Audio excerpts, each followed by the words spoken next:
untuk yang di sisi sinister ya, yang paling luar itu musculus vas major yang gede, yang kecil musculus vas minor. Nah, di sisi dexternya sama, ini kan ada yang kecil nih. Nah, ini musculus vas minor, baru yang besar major. Di belakang sini. Ya, di os lumbar, ya, di ventral dari os lumbar. Ya, cortex renalis ini, keseluruhan ini.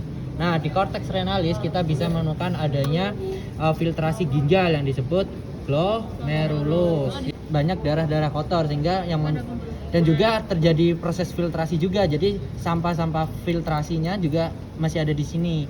Makanya di sini korteksnya tampak lebih gelap. Sedangkan di medulanya ya, ini adalah medula yang tampak lebih terang, terdiri dari beberapa saluran ya.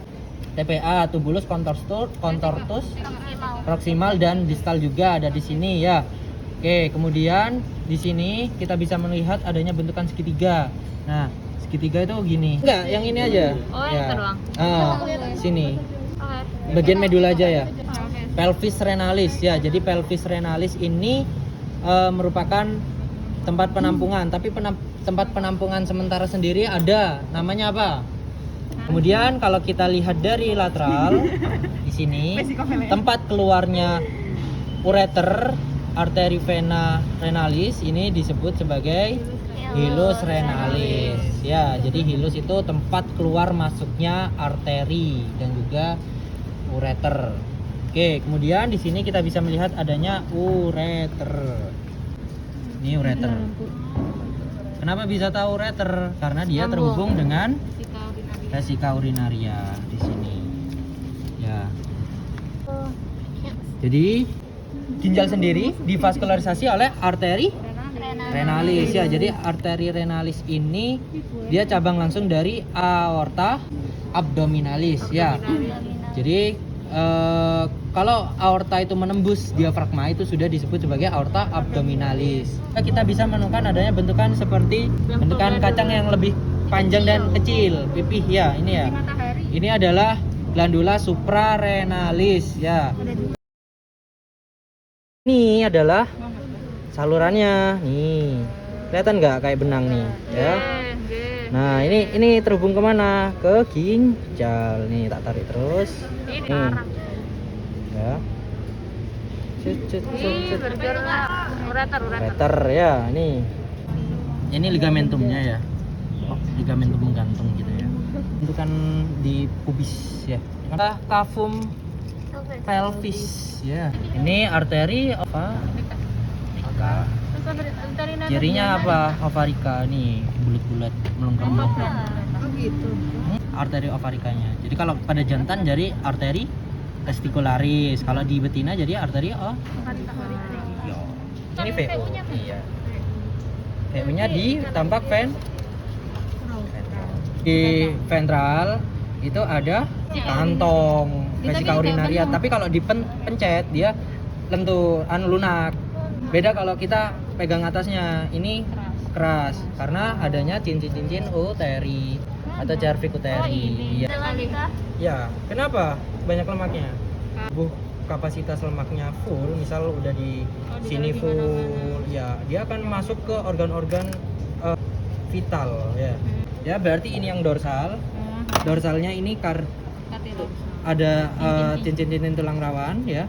Kalau di ventral dia ada vesika urinaria. Nah, ketika hewan itu melakukan kawin ya, jadi akan masuk ke namanya vagina. Jadi ini adalah vagina.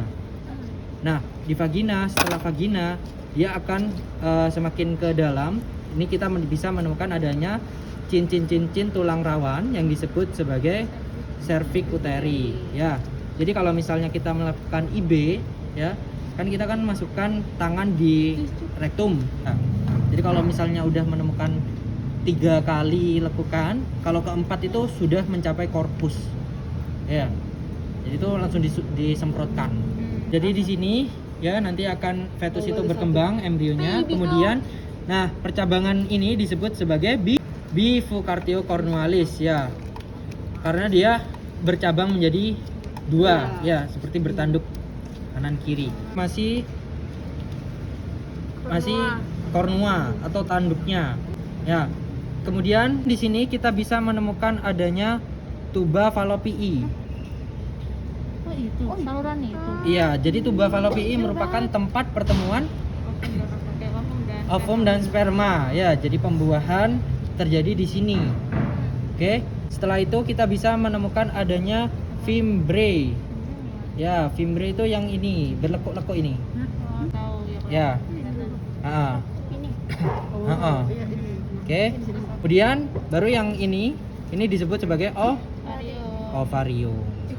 Oke, jadi fimbre itu berfungsi untuk menangkap ovum yang sudah matang. Ovum yang sudah matang disebut sebagai sel graf. Ya, kemudian di sini ada cornua. Cabangnya di sini ya, ini bifcardio. Kalau ini cornua, uteri. Kalau ini namanya corpus uteri ya. Oke, cervix uteri yang ini. Nah, ini kan struktur kayak keras nih. Nah, nih. Oke, kemudian vagina, vulva. Oke. Vulva, vagina, cervix, corpus, cornua, tuba falopii, fimbre sama ovarium. Oke, kemudian di sini kita bisa menemukan adanya penggantung ya, yang berfungsi untuk menggantung organ tersebut agar stay di tempatnya ya. Ini penggantungnya. Ini disebut sebagai mesovarium. Nah, untuk penggantung dari tuba falopii ya. Ini tuba falopii. Ini adalah mesosalving. Penggantung dari uterus. Nah. Nih, kelihatan? Nah, ini adalah mesometrium. Nah, ini yang transparan. Ini juga bisa disebut sebagai mesovarium. Mesovarium, mesosalving, kemudian ada mesometrium. Nah, terus di sini kita bisa menemukan pembuluh darah juga nih yang memvaskularisasi ovarium, namanya arteri ovarica. Ya. Arteri uterina mediana kita bisa melihat di daerah sekitar korpus ya. Nih, arteri uterina mediana. Ini juga sama. Nah, hubung kan? Nih. Uretra dia setelah keluar dari vesika urinaria. Jadi yang ada pada alat genitalnya, alat reproduksinya. Kan ada vagina. Nah, di vagina ini sebenarnya ada 2 lubang, Rek. Di bawah sini ya. Di bawah sini. Iya. Ureter. Ini yang aku buka nih. Itu kayak ada celah kan? Iya, itu. Jadi ini dexter, ini sinister. Berarti kan ngadep situ. Ya, kalau ini kranial, ya. Ngadep situ. Kemudian kita lihat di sini kita bisa menemukan adanya diafragma sebagai sisi letaknya yang berada di sisi kranial. Kemudian di sisi kaudalnya ada usus-usus, ya. Ada usus. Kemudian di sisi dexternya kita bisa menemukan adanya usus juga, tapi kita bisa lebih pastikan adanya hepar di dexter. Untuk yang di sinister kita bisa menemukan adanya rumen. Kalau di kita lambung ya. Ini yang paling gede adalah rumen ya. Jadi karena rumen ini gede ya, sedangkan ginjal ini letaknya berada di atas atau di slumbal ini. Nah, rumen ginjal yang sebelah sinister akan pindah ke sisi dexter. Ya. Kan diafragma ya tadi ya, penanda sisi kranial, batas antara kavum abdomen dengan kavum toraks ya. Oke, kemudian di sini kita bisa melihat adanya 2 pars atau 2 struktur yang berada di diafragma yang bentuknya atau berwarna gelap ini ya. Ini merupakan struktur yang terisi oleh muskular ya, oleh otot ya. Tipe ototnya apa berarti di sini? Ini adalah otot skelet yang mengisi diafragma pars muscularis ya. Jadi ini adalah diafragma pars muscularis. Kemudian untuk yang putih-putih ini diafragma pars centrum tendinae yang berupa jaringan ikat ya. Nah, pada pars centrum tendinae ini, diafragma pars centrum tendinae ini akan dilewati oleh beberapa organ. Yang pertama, di sisi paling dorsal ada aorta, lebih ventralnya lagi ada esophagus, yang paling ventral ada vena cava. Jadi ini aorta abdominis, ini masih aorta. Ya. Nah, aorta abdominalis nanti bercabang jadi 2 cabangnya. Nanti aja. Oke, kemudian di sini kita bisa melihat adanya aorta tadi. Nah, aorta di sini kita bisa melihat adanya celah. Ini adalah hiatus aorticus. Bisa menemukan adanya celah yang terbentuk di Bagus. oleh esofagus, oleh organ esofagus yang disebut hiatus. Nah, kemudian kita bisa melihat adanya foramen atau benar-benar bentukan lubang yang disebut sebagai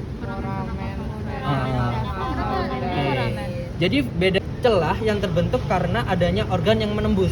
Tapi kalau foramen itu, dia merupakan struktur foramen itu sendiri. Di depan jantung itu vena cava cranialis, di belakang jantung itu vena cava cranialis. Ini aorta, ini yang hiatusnya. Oke? Lien sebagai organ limfoid. Bahasa Indonesia itu Lien limpa. Organ viscera ditutupi oleh peritoneum. Untuk yang menggantung dari organ rumen sendiri itu ada omentum, disebut omentum ya. Masuk dari mulut, terjadi proses mastikasi dibantu oleh enzim amilase dan petialin yang dihasilkan oleh air liur ya, kelenjar saliva. Nah, kemudian masuk ke esofagus.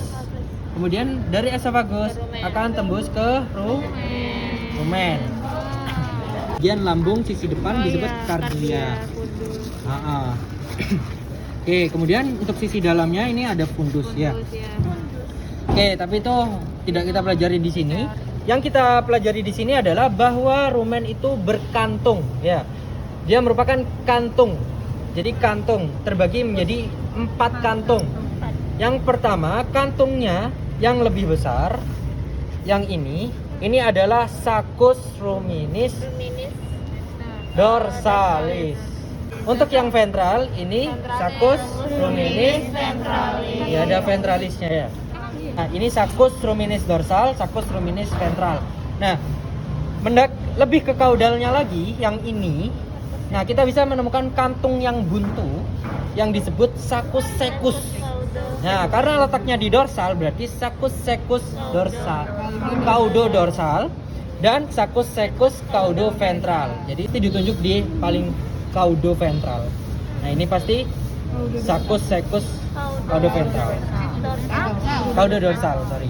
Yang ini saccus secus caudo ventral. Tonjolan kecil yang disebut papil kita menyebutnya. Yang disebut pilae ruminis ya. Nah, fermentasi selulosa ya. Terjadi proses fermentasi. Jadi proses pencernaan makanan oleh mikroba. Untuk lambung selanjutnya itu ada retikulum ya. Jadi setelah rumen, makanan akan masuk ke retikulum ya.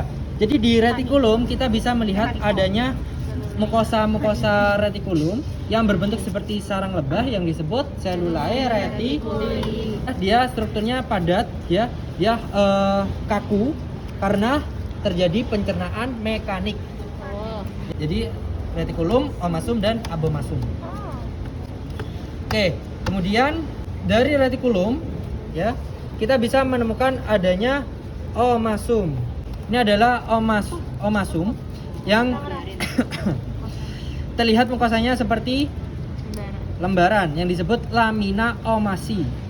Dari omasum kita bisa melihat adanya abomasum ya, abomasum atau lambung sesungguhnya dari hewan ruminansia ya. Letaknya di dexter. Dan ini juga di dexter juga. Kemudian untuk yang omasum ini cenderung ke sinister ya. Ya, di kranial sini kan ya. Retikulum. Oke, kemudian yang di dexter ini ya. Oke, kemudian di abomasum kita bisa melihat adanya mukosa bentuknya seperti tirai ya. Namanya adalah plicae abomasi. Khusus 12 jari kita nyebutnya dulu ya. Oke, ini. Di sini kita bisa menemukan adanya penyempitan dari lambung yang disebut sebagai pylorus ya. Kita perhatikan lagi. Kita kita kembali ke rumen. Ya, di rumen di sini kita bisa menemukan adanya sulcus yang berada di sisi sinister, ya, kan sisi sinister dari rumen. Ini disebut sebagai sulcus longitudinal sinister. Nah, kalau dari Dexter kita balik seperti ini, kita bisa menemukan adanya sulcus longitudinal Dexter. Nah, kemudian ada satu sulcus lagi yang dia memisahkan antara sulcus dorsal dan sulcus ventral. Ini disebut sebagai sulcus transversus aja. Yang penting di sini ada sulcus di longitudinal sinister karena dia sebelah sinister. Ini terdapat arteri vena ruminis sinister. Ya, arteri ruminis sinister ya, karena yang terlihat dominan adalah arterinya yang merah-merah ya. Kemudian ketika kita menguatkan lagi di sini, nah yang paling jelas ini cabang-cabangnya ini arteri ruminis dexter. Cabang dari arteri celiaca. Jadi ini arteri celiaca. Jadi yang cabang-cabang kecil ini arteri yang baru sini. arteri reticularis. Kalau di amasum vaskularisasi, abomasum ada yang sebagian vaskularisasi. Oke, ya. Di sisi Dexter kita bisa melihat adanya bentukan garis khayal atau curvatura, ya. Jadi di antara omasum dengan abomasum ini disebut sebagai curvatura minor, sedangkan pada abomasumnya ini disebut sebagai curvatura minor. Yang lebih kranial ya, yang di sini ini kita bisa melihat adanya arteri gastrica dexter. Ya, yang depan dexter, lebih belakangnya lagi yang ini kita bisa menemukan arteri gastrica sinister. Oke, depan sini ini arteri gastrica dexter. Yang belakang-belakang ini arteri gastrica sinister. Ya. Kemudian pada curvatura mayor di sini kita bisa menemukan untuk yang sisi kranial atau lebih depan ini arteri gastroepiploica dexter. Untuk yang belakang arteri gastro. Oke, yang dexter itu lebih kranial, yang sinister itu lebih kaudal. Ya, duodenum, jejunum, ileum. Duodenum ditandai dengan adanya bentukan seperti huruf S yang disebut sebagai ansa duodenalis. Ya, berbentuk seperti S. Nih. Bisa menemukan adanya bentukan seperti cacahan daging. Ini adalah pankreas. Ya. Ini ada pankreas, ini akan menghasilkan enzim yang akan disalurkan pada duodenum. Ya. Nah, dari duodenum kita lihat di sini akan masuk di sini batasnya akan masuk ke jejunum. Ya, jejunum ini bentuknya sudah seperti lekukan-lekukan usus. Ya, seperti huruf U yang banyak. Nih. Nih. Ya, jejunum. Ya, jejunum ini merupakan usus terpanjang. Ya. Terpanjang, guys. Usus terpanjang dan terjadi penyerapan air. Ya. Di jejunum kita bisa menemukan adanya penggantungnya yang disebut sebagai mesenterium. Kalau penggantung ovarium, mesovarium. Meso sama mesen. Menemukan adanya arteri yang memvaskularisasi jejunum yang disebut arteri jejunalis. Dia merupakan cabang dari arteri mesenterica cranialis. Ya. Arteri mesenterica cranialis. Oke? Sabar. Jadi yang besar ini kayak jalan utamanya, kemudian ini arteri jejunalisnya. Iya, cabang-cabangnya. Pada jejunum kita bisa menemukan adanya limfoglandula yang disebut limfoglandula jejunalis. Oke, limfoglandula jejunalis dia letaknya seperti ini, di atas dari usus-ususnya. Dia berada di sepanjang ususnya, ya. Dan arahnya di sepanjang dari usus jejunum. Dari jejunum ya, setelah penyerapan nutrisi dan sedikit penyerapan air juga kalau dibutuhkan tubuh. Ya, di sini akan masuk ke, nah ini yang ada fesesnya, ileum. Nah, ileum batasnya adalah sama panjangnya dengan sekum. Jadi kurang lebih dari sini, ini adalah ileum. Dari ileum dia akan ke sekum untuk penyerapan air, fokus ke penyerapan air. Ini ileumnya, ini sekumnya, pembuluh darahnya, cabang ke sekum dan cabang ke ileum. Ini arteri iliosekalis. Arteri iliosekalis cabang dari arteri mesenterica cranialis. Oke, kemudian di sini di sisi kranial ya, dari sekum dan ileum tepatnya ya. Ini kita bisa menemukan adanya limfoglandula yang disebut limfoglandula sekalis. Kan dari ileum ke sekum, dari sekum ke kolon. Ini kolon. Iya. Nah, ini adalah kolon. Bentuknya seperti obat nyamuk yang disebut sebagai Ansa spiralis coli. Nah, ini tampak dari sisi lateral, dexter lateral. Nah, gini kan, ya. Nah, bulat-bulat. Baru kalau kita lihat medialnya, kita kuatkan seperti ini, kita bisa menemukan adanya banyak pembuluh darah yang disebut sebagai arteri kolika. Arteri kolika. Kalau koliki akhirannya i itu limfoglandula koliki. Limfoglandula koliki ini. Sekalis. Yang kecil-kecil ini. Oh, ada banyak. Banyak. Akhirannya a arteri, akhirannya i limfoglandula. Iya, ini rektum ya. Oke. Rektum. Terus tembusannya ke sini. Ini ke arah belakang. Jadi dia ke belakang, muter dulu ke depan, baru ke belakang lagi. Nah, ini adalah rektum. Rektum divaskularisasi oleh arteri mesenterica caudalis. Arteri mesenterica caudalis cabang dari arteri aorta abdominalis. Ya, ini adalah sakulus. Sakulus merupakan mukosa yang berbentuk seperti, nah, ini kan kayak ada celah-celahnya nih. Yang bulat kedalamannya. Ini, terus ini. Oh ya, arteri pankreatika gampang ya. Kalian cari arteri, cari pankreas, kemudian cari merah-merahnya ini. Hepar sendiri letaknya di dexter. Terdiri dari 4 lobus. Lobus pertama letaknya paling kranial, lobus di tengah-tengah yang ini ya. Ini adalah lobus dexter ya. Kemudian untuk yang paling kaudal dengan itu, ini adalah lobus caudatus.